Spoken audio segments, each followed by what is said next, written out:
Hello guys, क्या हाल चाल है आप सभी का। और एक बार फिर से आपका वेलकम है हमारे इस ज्योग्राफी की क्लास में। गाइस, आज हम लोग जो सेशन होगा वो हमारे जनरल इंट्रोडक्शन का लास्ट पॉइंट होगा। उसके बाद ये टॉपिक पूरा का पूरा समाप्त हो जाएगा, ठीक है।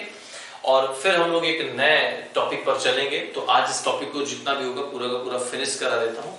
और दरअसल आज का जो टॉपिक है वो करेंट अफेयर से रिलेट कर पढ़ना होगा, क्योंकि यहाँ से ऐसे ही क्वेश्चंस आपके एग्जाम में बनते हैं। तो हम लोग इसको करंट से जोड़कर पढ़ेंगे। मैं आपको पूरी की पूरी चीजों को समझा दूंगा कि कैसे क्या हुआ है, कैसे कैसे किन किन क्षेत्रों पर विवादित क्षेत्र हैं। उन सभी चीजों को एक बहुत डिटेल्स रूप में हम लोग को क्या करना होगा, पढ़ना होगा।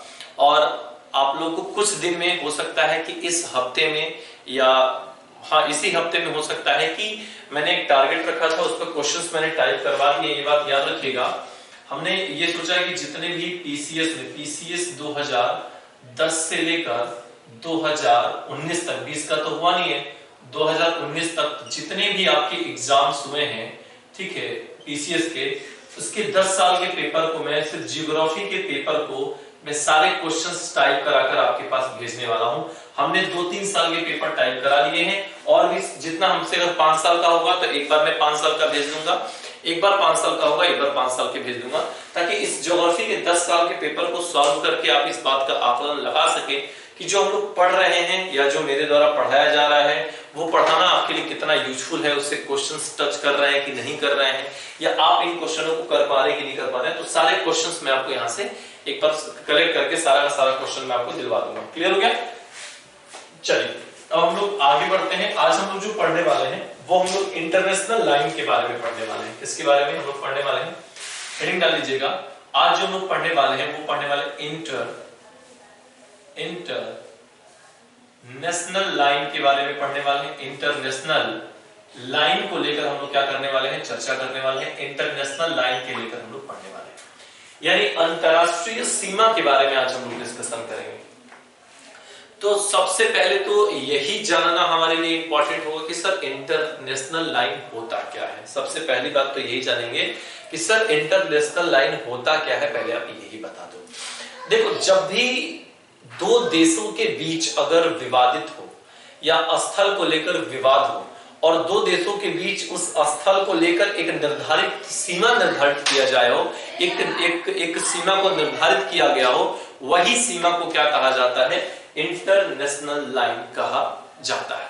तो हमें यहां पर इस बात का जिक्र करना है कि सर भारत के 7 पड़ोसी देश हैं, उन भारत जो है कितने अपने पड़ोसी देशों के साथ अपनी इंटरनेशनल लाइन बनाता है और या अपनी इंटरनेशनल लाइन को साझा करता है। तो उसी चीजों को हम लोग बारीकी से बहुत ध्यान से एक एक पॉइंट्स को लोग बहुत अच्छे से कवर अप करेंगे। सबसे पहले एक छोटा सा मैप हम लोग यहाँ पर ड्रॉ कर लेते हैं, ताकि आपको समझाने में और मुझे समझाने में और आपको समझने में बहुत बेहतर तरीके से क्या होगी, आसानी होगी। तो पहले तो एक हम लोग मैप यहाँ पर बहुत अच्छे से एक मैप हम लोग इस तरीके से क्या कर लेते हैं गाइस, ड्रॉ कर लेते हैं। ये आपका हो गया इस तरीके से, ठीक है, ये आपका मैप हो गया, याद रखिए। और ये आपका नेपाल, ये आपका भूटान और ये आपका क्षेत्र ऐसे हो, ठीक है। चल ये हम लोग इस तरह से थोड़ा सा ले लेते हैं यहाँ पर ऐसे, ठीक है, ये ऐसे। अब ध्यान से समझिएगा, इंटरनेशनल लाइन में जो सबसे पहली हम लोग लाइन पढ़ने जा रहे हैं, उस लाइन का जो नाम होता है उसे कहा जाता है डूरंड लाइन कहा जाता है। क्या कहा जाता है? डूरंड रेखा कहा जाता है। क्या कहा जाता है गाइस? डूरंड रेखा कहा जाता है। तो सबसे पहले हम लोग किस पर चर्चा करने वाले हैं? डूरंड लाइन पर चर्चा करने वाले हैं, याद रखिएगा।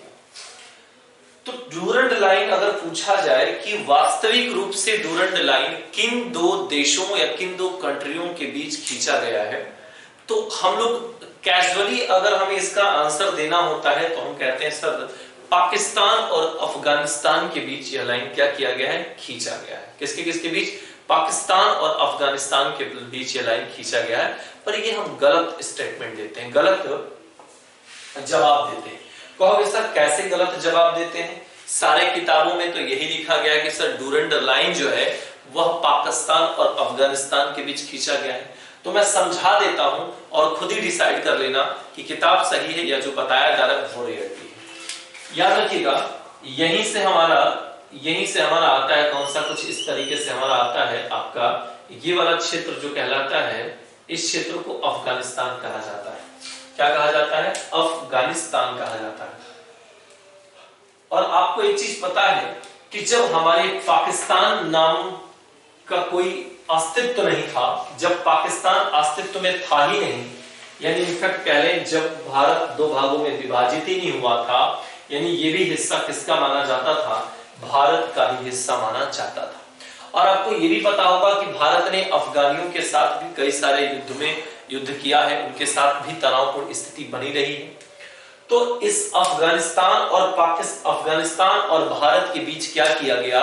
इस चीजों को बेहतर करने के लिए, ताकि आगे लड़ाइयां ना हो या आगे सीमा विवाद ना हो, इस चीज को बेहतर करने के लिए इसी अफगानिस्तान और इंडिया के बीच में, जहां मैं क्रॉस कर रहा हूं ध्यान दीजिएगा, इसी अफगानिस्तान और इंडिया के बीच में एक इंटरनेशनल लाइन ड्रॉ किया गया। और वो इंटरनेशनल लाइन जानते हैं कौन सा था? वो इंटरनेशनल लाइन आपका कौन सा लाइन था गाइस? तो वो लाइन था डूरंड रेखा था। कौन सा लाइन था बेटा? डूरंड रेखा लाइन था, याद रखिएगा। कौन सा लाइन था? डूरंड रेखा जो था, यही डूरंड रेखा, यह लाइन थी। तो अब बताओ, खुद ही बताओ, यह लाइन पूर्ण रूप से, वास्तविक रूप से अगर पूछा जाए तो किसके किसके बीच खींचा गया? तो अफगानिस्तान और इंडिया के बीच खींचा गया। ये हमारा क्या है? ये हमारा इंडिया है। किसके किसके बीच खींचा गया? अफगानिस्तान और इंडिया के बीच में डूरंड लाइन खींचा गया, सर्वप्रथम खींचा गया था, याद रखिएगा। दूसरी बात, जब भारत स्वतंत्रता की कगार पर था, तब क्या किया गया कि अलग पाकिस्तान, मोहम्मद जिन्ना के द्वारा कहा गया कि हम अपना अलग देश चाहते हैं, और उस देश का नाम उभर कर आया क्या? पाकिस्तान आया। क्या नाम आया भैया? पाकिस्तान आया। ये बात आप सब लोग जानते होंगे, ठीक है? क्या नाम आ गया भैया? पाकिस्तान नाम आया। और फिर हमारा भारत से अलग होकर एक नया देश बना, और उस देश का नाम क्या कहलाया? उस देश का नाम कहलाया पाकिस्तान कहलाया। तब जाकर बाद में जब पाकिस्तान ही बन गया अलग, तब अब देखा जाता है तो डूरंड लाइन किसके किसके बीच में खींचा गया? तो अब यह लाइन किन दो देशों को अलग करने का काम करती है? तो अफगानिस्तान और पाकिस्तान को अलग करने का काम करती है। किसको? अफगानिस्तान और पाकिस्तान को अलग करने का क्या करती है? काम करती है।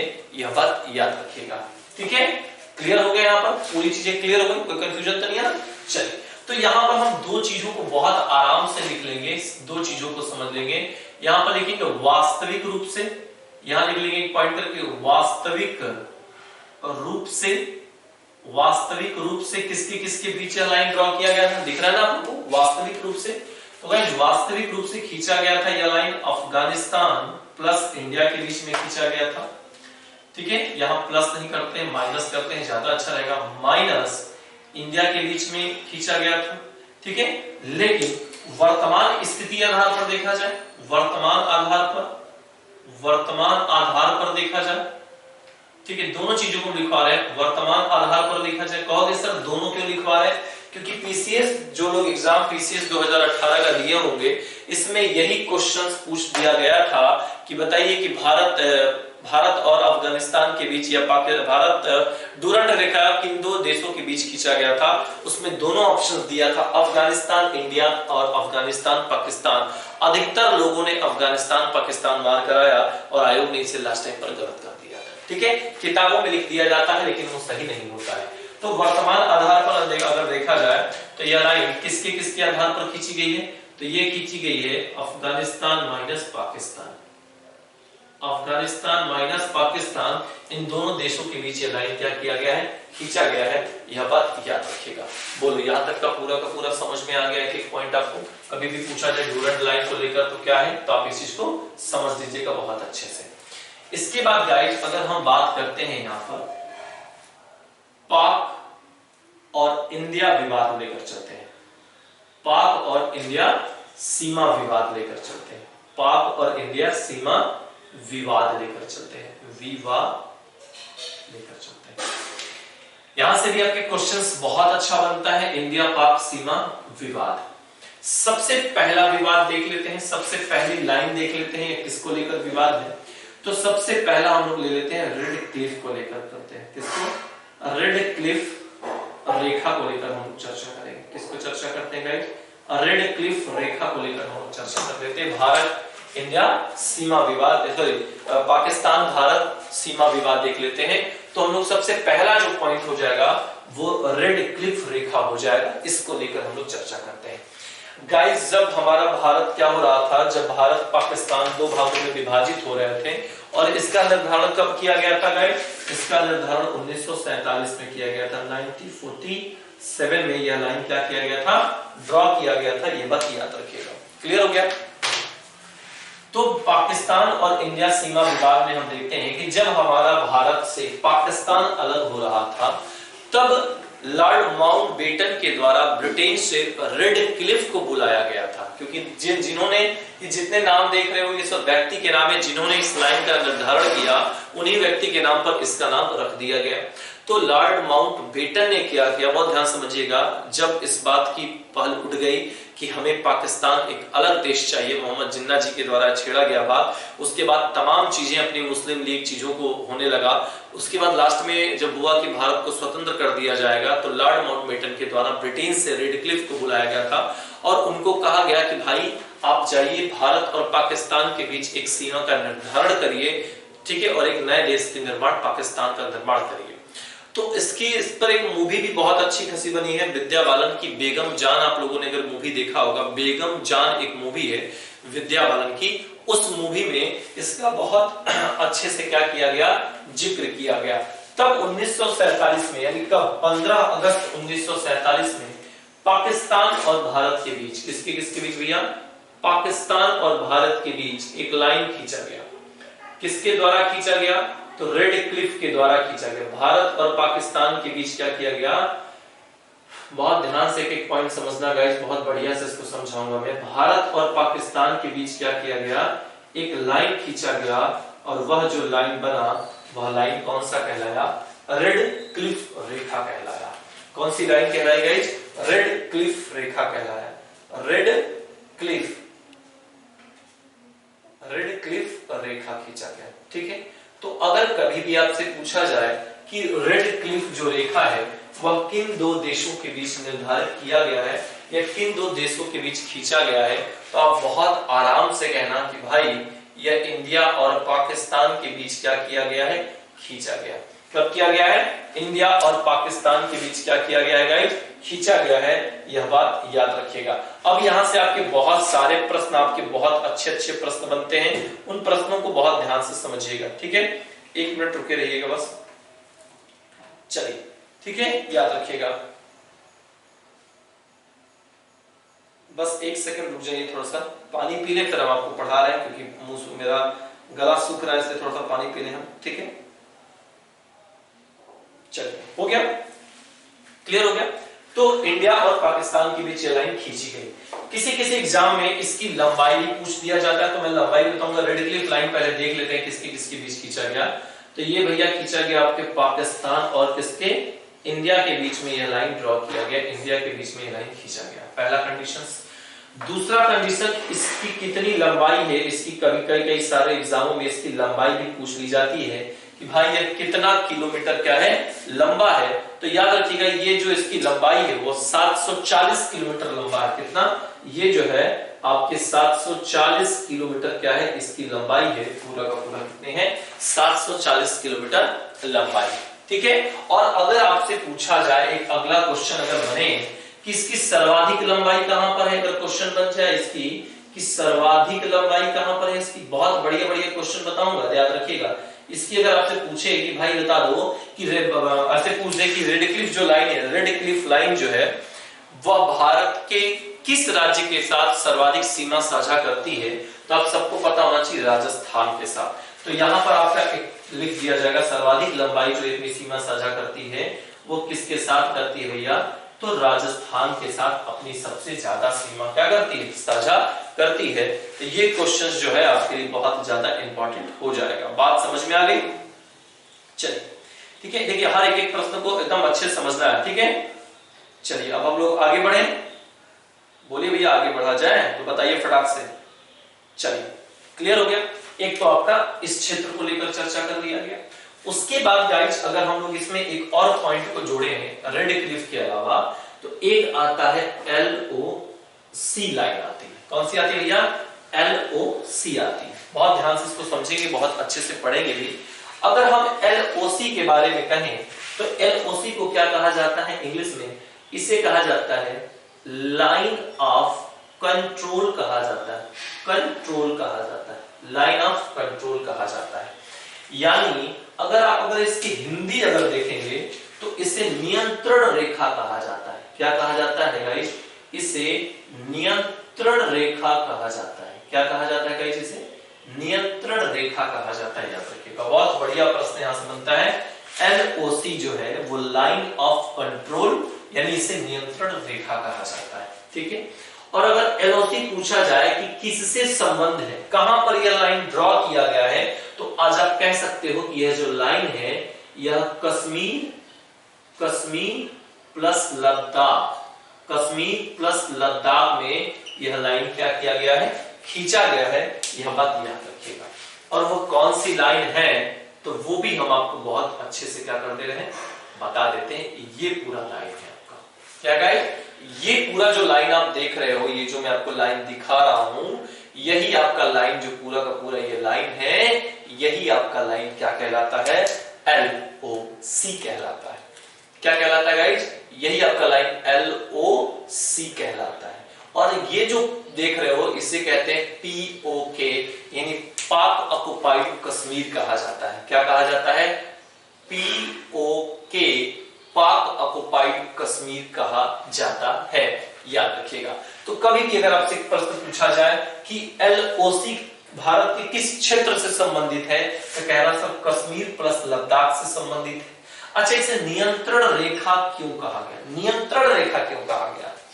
गाइस, यह जो लाइन है वह इस क्षेत्र को पाकिस्तान के द्वारा एक बहुत ही धोखेबाजी तरीके से क्या किया गया? जीता गया। जबकि भारत ने कई बार पाकिस्तान के साथ अपनी दोस्ती का हाथ बढ़ाया, पाकिस्तान ने हाथ भी मिलाया, लेकिन पाकिस्तान फिर कुछ दिनों बाद पलटवार कर देता था और धोखेबाजी का पहचान देता था।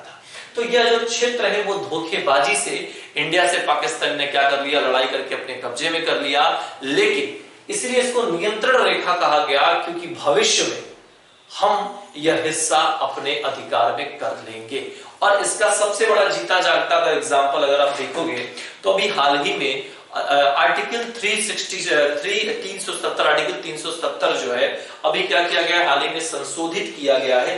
तो उसमें आपने अगर पढ़ा होगा तो उसमें एक चीज का समावेश जरूर किया गया है कि जम्मू कश्मीर के मानचित्र में क्या कर दिया गया है? परिवर्तन कर दिया गया है। क्या किया गया है? जम्मू कश्मीर के मानचित्र में क्या किया गया है? परिवर्तन किया गया है। और ऐसे क्षेत्र जो अब तक POK में दिखाए जा रहे थे, ऐसे क्षेत्र जो अब तक POK में दिखाए जा रहे थे, अब हमारे नए मानचित्र के जम्मू कश्मीर आर्टिकल 370 के संशोधित होने के बाद जो नया मानचित्र जारी हुआ है उसमें हमने पाकिस्तान के बहुत सारे क्षेत्रों को, POK के बहुत सारे क्षेत्रों को भारत ने अपने क्षेत्र में क्या कर दिया है? दिखाया है।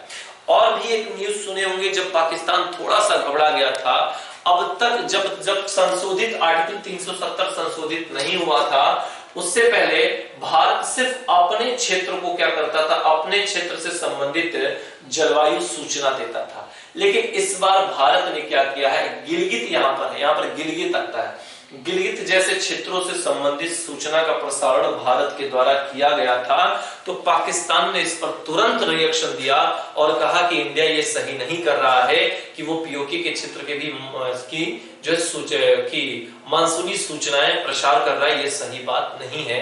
तब भारत ने यह जवाब दिया था ट्वीट करके कि गिलगित भी हमारा क्षेत्र है और हम इससे संबंधित जितने भी मौसमी घटनाएं होंगी, हम सारी घटनाओं की सूचना क्या करेंगे? प्रसार करेंगे। तो बहुत सारी चीजें यहाँ की कहानी अब बदल चुकी है, लेकिन यह क्षेत्र हमारा है और हम इसको आने वाले समय में क्या करेंगे? लेकर रहेंगे। इतनी चीजें यहाँ से क्लियर की गई है। इसलिए इस रेखा पर हमेशा क्या होती है? इस रेखा के इस पर पाकिस्तानी सेना है और इस पर हमारी भारतीय सेना है। दोनों सेना क्या करती हैं? तैयार रहती है। ठीक है, याद रखिएगा, दोनों सेना क्या करती है? तैयार रहती है। तो एक तो POK के साथ ये वाला बड़ा मामला हो गया है। ठीक है, याद रखिएगा। दूसरा एक और विवाद हम लोग देख लेते हैं। रेड क्लिफ हो गया, LOC हो गया। एक विवाद गाइस और आता है, वो आता है सरक्रिक विवाद आता है। सरक्रिक विवाद, सरक्रिक विवाद। ठीक है, क्या बोलते हैं, सर्क्रिक विवाद बोलते हैं, या इसे 24 अंश अक्षांश विवाद भी कहते हैं, या इसी को क्या बोलते हैं, इसी को 24 अंश 24 अंश 24 डिग्री 24 अंश अक्षांश विवाद भी कहते हैं, याद रखिएगा 24 अंश अक्षांश विवाद भी कहते हैं। दरअसल सर्क्रिक क्या है, तो सर्क्रिक जो है वो किस राज्य से संबंधित है, यह आपके गुजरात राज्य से संबंधित है, ठीक है, गुजरात से। और एक क्या है, यह एक तरह का दलदली क्षेत्र है, क्या है भैया, दलदली क्षेत्र है, याद रखिएगा अपने दिमाग में, ठीक है। और इस क्षेत्र को भी पाकिस्तान लेकर क्या कहता है, मैं आपको दिखा देता हूं।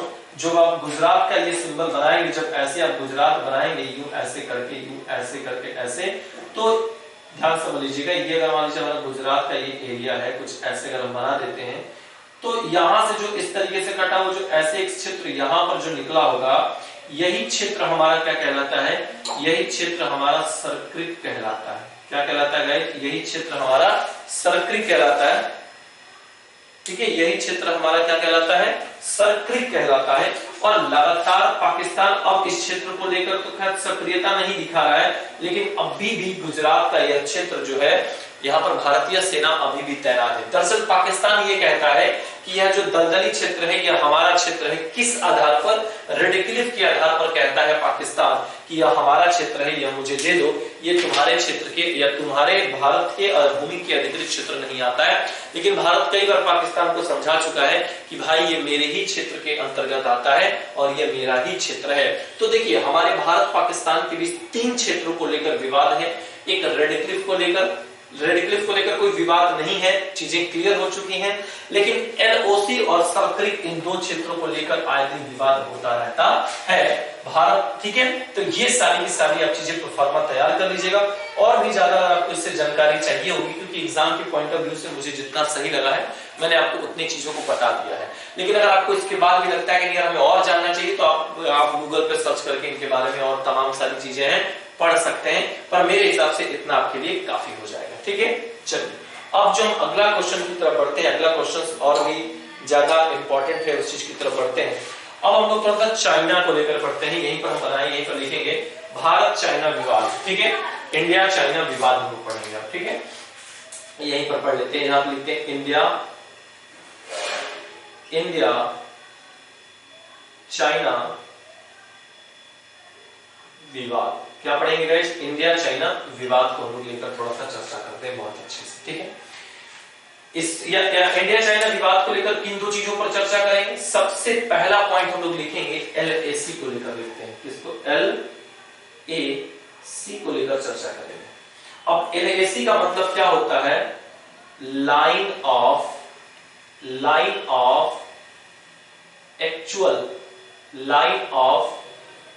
एक्चुअल कंट्रोल कहा जाता है, ठीक है। और अगर इसे हिंदी में देखना चाहोगे तो इसे वास्तविक नियंत्रण रेखा कहते हैं। इसे क्या कहते हैं गाइस, इसे वास्तविक नियंत्रण रेखा कहते हैं, वास्तविक नियंत्रण रेखा कहा जाता है, ये बात याद रखिएगा। एलएसी का मतलब क्या होता है, एलएसी का मतलब होता है वास्तविक नियंत्रण रेखा, इसे कहा जाता है। तो सबसे पहले तो आपको ये क्लियर करना पड़ेगा कि सर एलएसी वाली लाइन है कहां से कहां तक, सबसे पहले तो यही क्लियर करना पड़ेगा। तो गाइस, ये वाला जो पूरा क्षेत्र देख रहे हो, ये हो गया, फिर आपका पूरा का पूरा ये वाला अब आपका क्षेत्र हो गया ऐसे, फिर अब आपका ये वाला क्षेत्र हो गया, और फिर आपका कुछ यहाँ पर ऐसे क्षेत्र हो गया, ठीक है। इस क्षेत्र को पूरा एलएसी कहा जाता है। मैं लिख भी देता हूं, ये पूरा का पूरा क्षेत्र क्या कहलाता है, एलएसी वाला आपका एरिया कहलाता है। ये पूरा का पूरा क्या है, एलएसी का क्षेत्र कहलाता है। किसका कहलाता है गाइस, एलएसी का क्षेत्र कहलाता है, याद रखिएगा।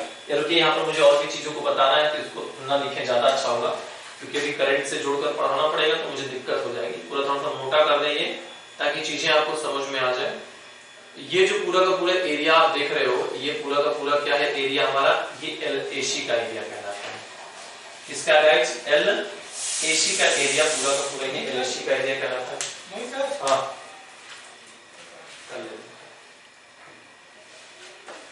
ठीक है, एल एसी का एरिया कहलाता है। ठीक है, अब यहां हम लोग लिख लेते हैं अच्छे से एल एसी। बहुत ध्यान समझना है, एक पॉइंट चलो मैं यहां लिख देता हूं, ज्यादा अच्छा रहेगा। ये क्या है, एल ए सी कहलाता है, यानी लाइन ऑफ कंट्रोल कहलाता है। तो सबसे पहला प्रश्न तो यही बनता है कि सर एलएसी जो है वो भारत के कितने क्षेत्रों में इसका विस्तार देखा जाता है। तो बेटा अगर इसका विस्तार देखोगे, इस एलएसी का भारतीय विस्तार देखोगे कि सर इसका विस्तार पहले बता दो कि सर इसका विस्तार कहां कहां देखा जाता है। तो गाइस चलो बता देते हैं। ये पूरा एरिया आज लद्दाख कहलाता है, तो लद्दाख हो जाएगा। उसके बाद गाइस हिमाचल प्रदेश, उत्तराखंड, सिक्किम और अरुणाचल प्रदेश हो जाएगा। यानी इसका एलएसी का विस्तार देखोगे तो कहां कहां आता है वो देख लो। इसका विस्तार आपका एक लद्दाख में आता है। ठीक है, ध्यान समझना, लद्दाख हो गया। लद्दाख के साथ साथ एचपी यानी हिमाचल प्रदेश, उत्तराखंड, सिक्किम और अरुणाचल प्रदेश जैसे क्षेत्रों में इसका विस्तार देखा जाता है। देखिए हर एक एक पॉइंट जितनी बारीकी से समझोगे उतना ही ज्यादा आपके लिए समझ में बहुत ही ज्यादा अच्छे से आएगा। ठीक है, याद रखिएगा। इसमें आप एक चीज जोड़ सकते हो, इसमें आप कह सकते हो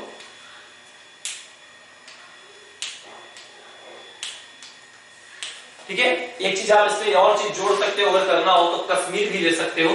पहले कश्मीर भी आता था, तो यहाँ पे कश्मीर भी लिख सकते हो कि भैया हम कश्मीर भी लिख सकते हैं। अच्छा, यह एलएसी का मतलब एलएसी लाइन होता क्या है, ये कब खींचा गया? तो गाइस ये जो युद्ध हुआ था 1962 में यह लाइन ड्रॉ किया गया था। जब भारत और चीन के बीच, चीन ने भारत पर आक्रमण कर दिया था, भारत चीन के बीच जब युद्ध हुआ था 1962 में, तो उसी युद्ध में यह चीजें प्रक्रियाएं क्या हुई थी और भारत बुरी तरीके से क्या हो चुका था, चीन से हार चुका था।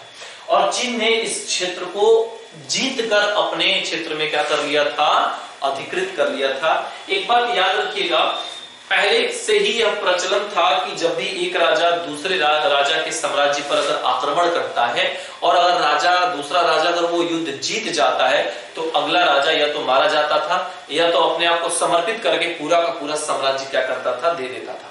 और इसी चीज की, इसी रणनीति के आधार पर चाइना भी आज पूरे विश्व में काम कर रहा है। दरअसल चाइना भूमि अधिग्रहण का काम बहुत तेजी से कर रहा है। वो अब देश तो एक है लेकिन अपने कई क्षेत्र फैलाना चाहता है, यानी कहने की रावण वाला काम करता है कि एक रावण 10 सिर वाला काम करता है। वो हर क्षेत्र में छोटे छोटे क्षेत्रों में अपना अधिग्रहण करता है, भूमि अधिग्रहण करने का काम करता है। तो 1962 में भारत पर आक्रमण कर उसने यह क्षेत्र क्या कर लिया, अपने अधिकार में ले लिया। और इस क्षेत्र को क्या कहा जाता है पता है? तो ये जो क्षेत्र आप देख रहे हो, जिस क्षेत्र को मैं अभी आप दिखाने जा रहा हूं, इस क्षेत्र को अक्साई चीन कहा जाता है। क्या कहा जाता है गाइस? इस क्षेत्र को अक्साई चीन कहा जाता है, अक्साई चीन कहा जाता है। आज इसको अक्साई चीन के नाम से जाना जाता है। यानी भारत के हाथ में आज ये भी क्षेत्र नहीं है और ये भी क्षेत्र आज नहीं है, क्योंकि और ये जो दोनों क्षेत्र हैं, ये क्षेत्र बहुत ज्यादा इंपॉर्टेंट है, बहुत महत्वपूर्ण रखते हैं मध्य एशिया के साथ व्यापार को जोड़ने के लिए। इतना याद रखिएगा, ठीक है। और अगर और भी 1962 में इस लाइन को ड्रॉ किया गया, अगर पूछा जाए कि इसकी लंबाई कितनी है तो 4057 इसकी लंबाई है। इसकी लंबाई कितनी है? इसकी लंबाई है 4057 किलोमीटर। ये क्या है? ये लाइन लंबा है। इस बात को ध्यान में रखिएगा, ठीक है। तो एलएसी कभी भी पूछा जाए कब खींचा गया 1962 में, लंबाई कब है तो 4045 किलोमीटर है। इसका विस्तार कब है? विस्तार कहां कहां? यहाँ पर, ठीक है। अब देख लेते हैं थोड़ा सा यहां से इसका वर्तमान विवाद क्या रहा है, ठीक है। चीन भारत, इंडिया चीन वर्तमान विवाद क्या रहा है? आपको पता होगा हाल ही अभी गलवान घाटी, याद रखिएगा यहीं पर आती है गलवान घाटी और यहां पर आता है पेगांग झील आता है। बहुत बढ़िया चीज बता रहा हूं, ध्यान से लिख लीजिएगा। इसे कहते हैं गलवान घाटी, गलवान घाटी कहते हैं इसको, और इसको कहते हैं पेगांग झील बोलते हैं। क्या बोलते हैं गाइस? पेगांग झील बोला जाता है। याद रखिएगा जब हमारा देश कोरोना से क्या था, कोरोना से लड़ रहा था, तब चीन के सैनिकों के द्वारा एलओसी के और नजदीक इनकी सेना, चाइना की सेना चली आई। यानी यह एलओसी के अंदर और ज्यादा क्या करना चाहते थे, अंदर आ गए थे। यानी इनफैक्ट अगर हम आपको समझाना चाहें मैप के अकॉर्डिंग तो ध्यान से समझिएगा। दर्शन मानिए कि ये हमारा एलएसी का क्षेत्र है, ठीक है, और यहीं पर हमारा आता है गलवान घाटी और यहाँ पर पेगांग झील आता है। यानी मान लो कि कुछ इस तरीके से, बहुत ध्यान समझिएगा गलवान घाटी क्या है, कुछ इस तरीके से इधर एक हमारा हो जाएगा, ये हमारा कुछ ऐसे हो जाएगा, मेरी बात बहुत ध्यान से समझना, इस तरीके से हो जाएगा, और एक इस तरीके से पहाड़ी इलाका यहाँ पर बनाया गया है, ठीक है, इस तरीके से पहाड़ी इलाका। और जो बीच का जो क्षेत्र है ना गाइस, यही बीच का क्षेत्र, यही बीच का क्षेत्र जो है वो गलवान घाटी कहलाता है। क्या कहलाता है? गलवान घाटी कहलाता है गाइस। क्या कहलाता है? गलवान घाटी कहलाता है। बहुत ध्यान से समझिएगा, एक एक चीज को बहुत अच्छे से समझाऊंगा। गलवान घाटी कहलाता है, ठीक है। तो आखिर इस क्षेत्र में चाइना को दिक्कत क्या है? दिक्कत यह है कि जो भारत है वो इसी गलवान घाटी से होते हुए ऊपर कहां, सियाचिन ग्लेशियर, अब देख लो भैया, पढ़ रहे हो डिटेल तो पूरा डिटेल ही पढ़ लो, पूरा बढ़िया से पढ़ लो। ये पूरा का पूरा जो मैं यहाँ पर कलर करके आपको दिखा रहा हूं, ये पूरा का पूरा हमारा क्या है, सियाचिन ग्लेशियर कहलाता है।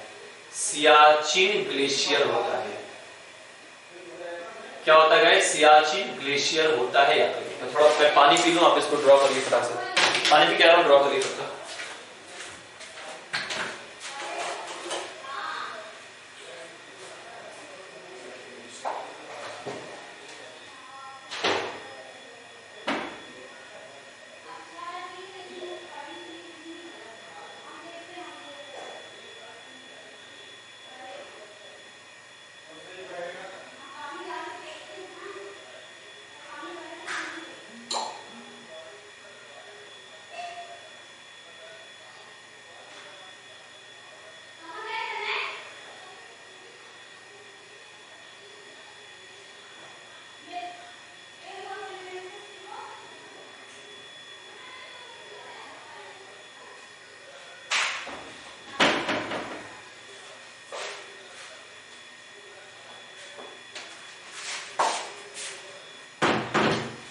चलिए, हो गया पूरा का पूरा, समझ गए? तो यहाँ पर इस चीजों को समझिए, जरा ध्यान से समझिए भैया, बहुत अच्छे समझिए, कंप्लीट करिए फटाक से इसको, जितना कंप्लीट कर सकते हैं कंप्लीट करिए बहुत अच्छे से।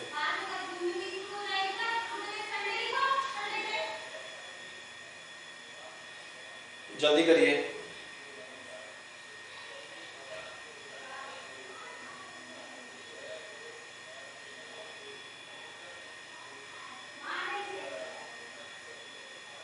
कर लिए भैया?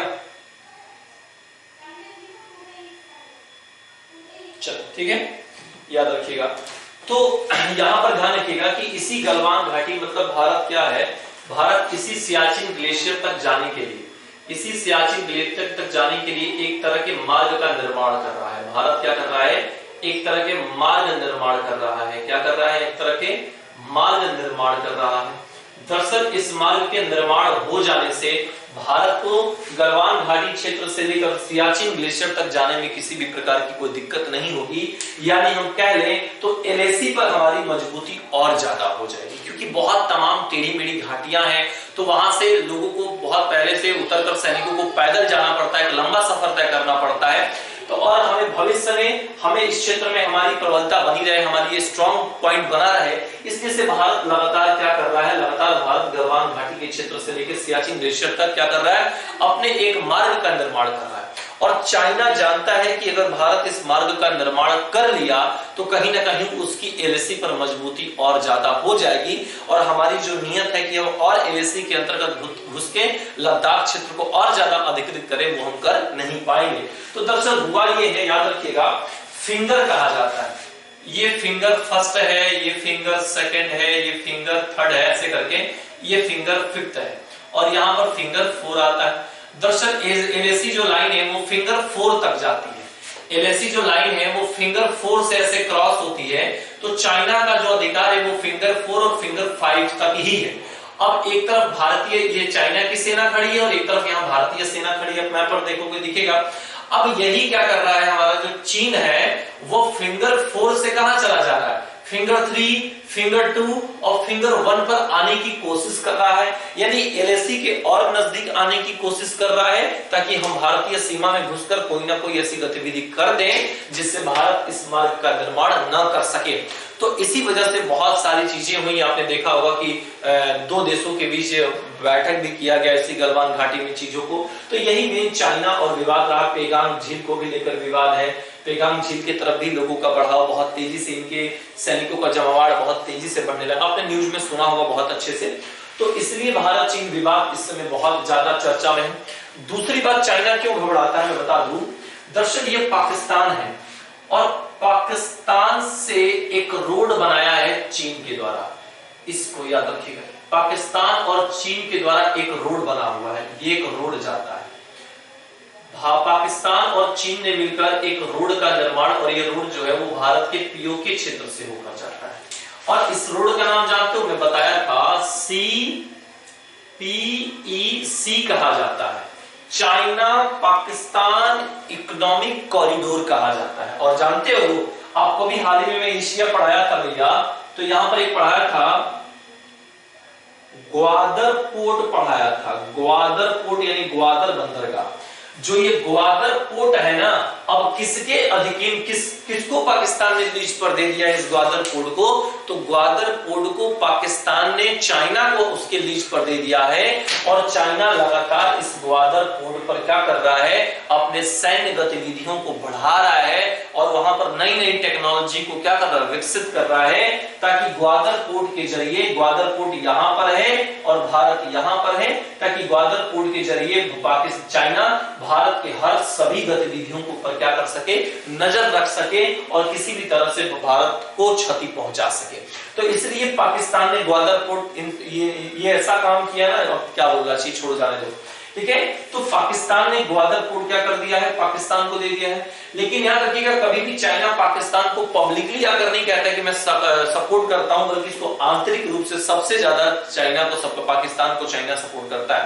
और चाइना पाकिस्तान इकोनॉमिक कॉरिडोर बना दिया, जिससे भारत को बड़ा नुकसान हुआ कि भारत के क्षेत्र से चाइना और पाकिस्तान के बीच संबंध ज्यादा बढ़ने लगे। लेकिन अगर ये मार्ग का निर्माण हो जाएगा तो भारत क्या करेगा, पाकिस्तान को भी धूल चटा देगा और चाइना को भी धूल चटा देगा।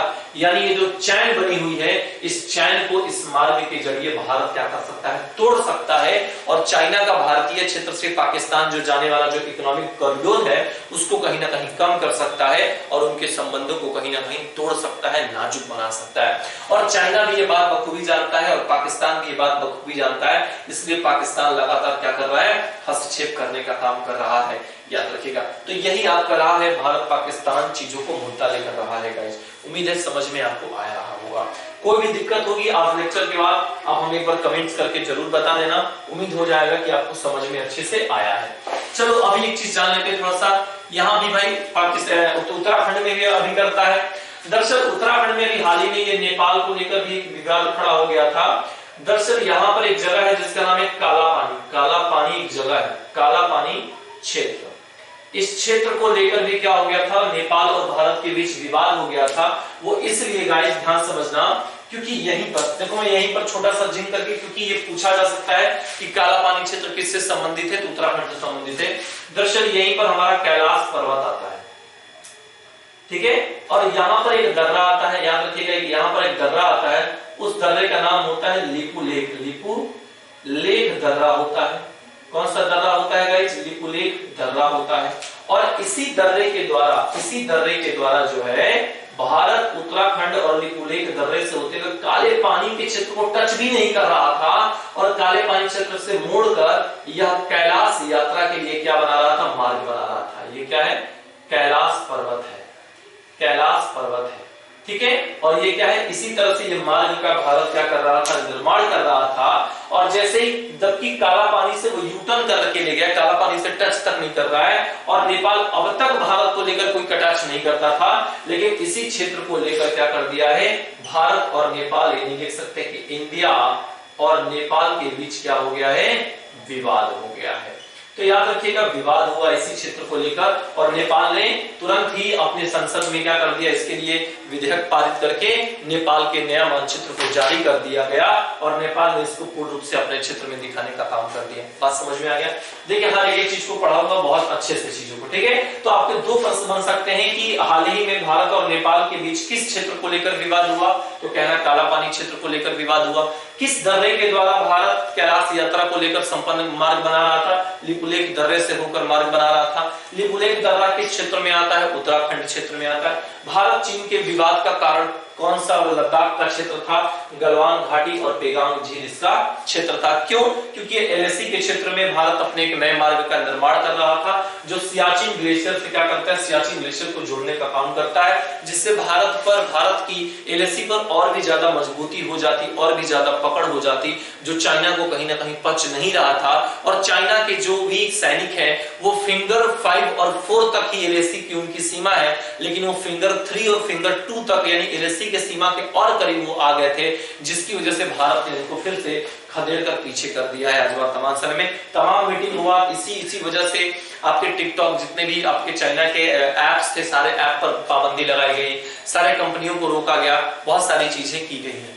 ये याद रख लीजिएगा, ठीक है। इसके बाद लास्ट एक सेशन आता है, याद रखिएगा, जो बहुत इंपॉर्टेंट है गाइस।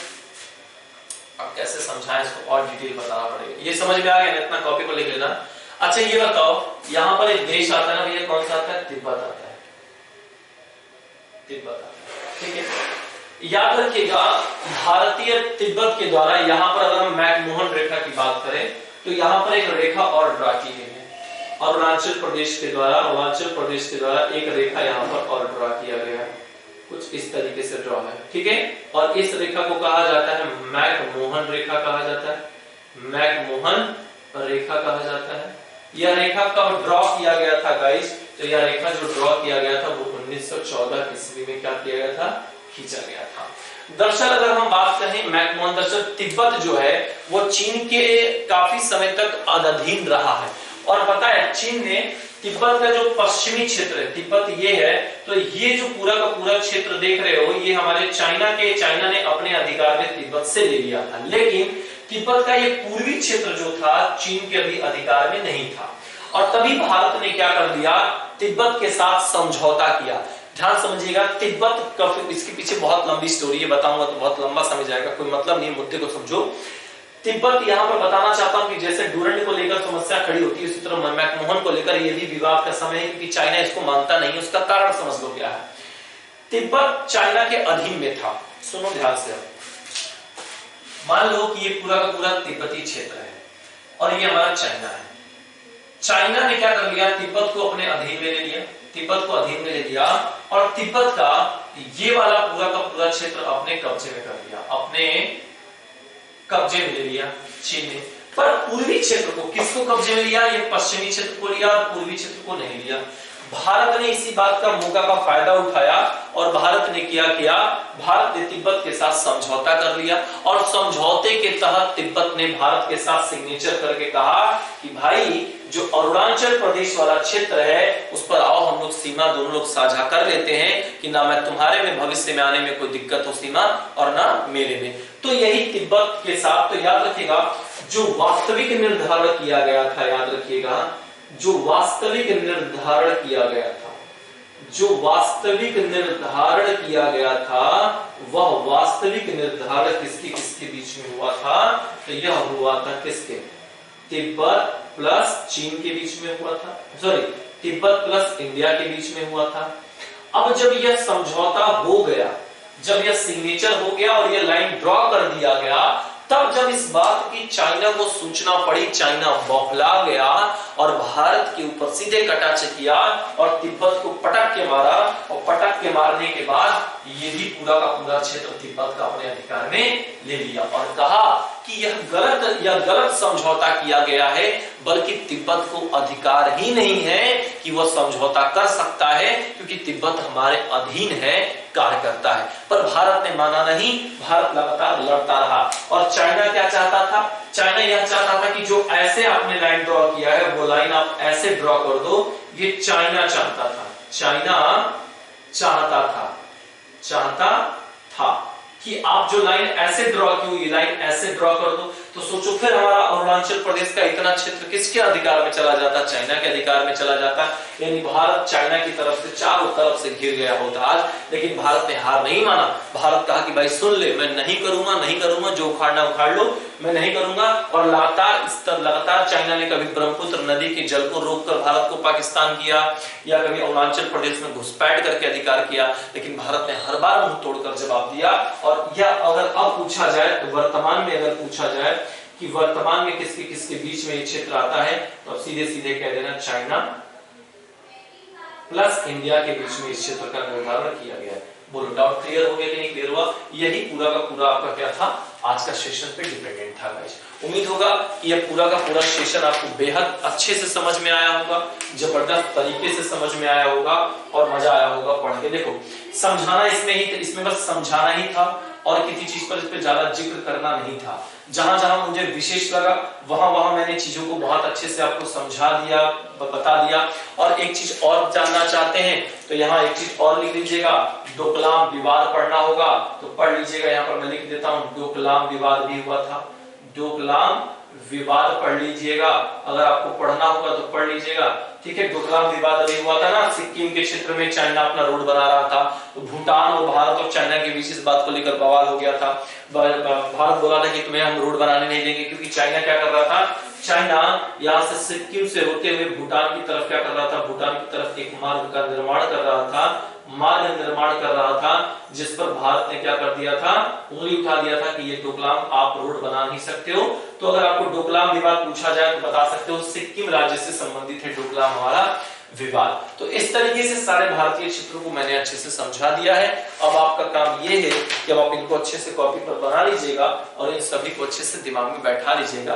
क्वेश्चंस कभी भी आएंगे तो इससे गलत आपका क्वेश्चन नहीं होगा। उम्मीद है कि आज आपको ये लेक्चर बेहद पसंद आया होगा और गाइज आप इसको पूरा अच्छे से क्या कर लीजिएगा, कंप्लीट कर लीजिएगा, ठीक है। तो ये आपका पूरा का पूरा जो है यह क्षेत्र इस टॉपिक से आपको लेकर समाप्त हुआ। अब हम लोग जो कल पढ़ने वाले हैं, कल हम लोग इसी के इंडियन ज्योग्राफी के नए अध्याय से अपना टॉपिक स्टार्ट करेंगे। फिजिकल ज्योग्राफी पिछले हफ्ते मैंने रोक दिया था, फ्राइडे सैटरडे मैंने नहीं पढ़ाया था, लेकिन इस हफ्ते मैं पढ़ाऊंगा और यूनिवर्स से उसकी क्लास स्टार्ट करूंगा। फ्राइडे सैटरडे 2 दिन यूनिवर्स पढ़ाऊंगा। तो ये आपका यहाँ तक का सफर आप तय कर लेना, बाकी हम आपको कल कराएंगे, ठीक है। कोई भी दिक्कत हो तो बता दीजिएगा, कोई परेशानी जहां समझ में ना आया हो, कोई दिक्कत आई हो। और देखिए हाँ, डोकलाम विवाद पढ़ लीजिएगा, आप नेट पर देखकर एक बार समझ लीजिएगा कि डोकलाम विवाद क्या है, हम आपको बता देंगे आगे चल के। लेकिन डोकलाम विवाद पढ़ लीजिएगा तो पूरा का पूरा मैटर ही समझ में आपको आ जाएगा कि क्या मैटर था क्या मैटर नहीं था। या आगे नेपाल उत्तराखंड काला पानी क्षेत्र भी समझा देंगे। वो तो मैं ज्योग्राफी के रेफरेंस से समझा दिया हूँ कि ज्योग्राफिकल पॉइंट ऑफ से क्वेश्चन पूछा जा सकता है। अगर करंट के आधार पर पढ़ाना है तो बहुत डिटेल पढ़ा दूंगा, किसी दिन क्लास लेकर संडे वनडे को करा दूंगा मैं, ठीक है। चलिए तो आज के लिए थैंक यू वेरी मच दोस्तों, और थोड़ी सी नाराजगी ना रखा करिए किसी बात की आप लोग, ठीक है। क्लास लगातार रहेगी हमारी, तो बस और क्या कहें। इसके लिए बहुत बहुत धन्यवाद आप सभी लोगों का, और उम्मीद होगा कि आप सभी लोगों का रक्षाबंधन बहुत अच्छे से मना होगा, आप सभी लोगों का त्योहार आप लोगों ने बहुत अच्छे से एंजॉय किया होगा। बस thank you very much and जय हिंद आप सभी को।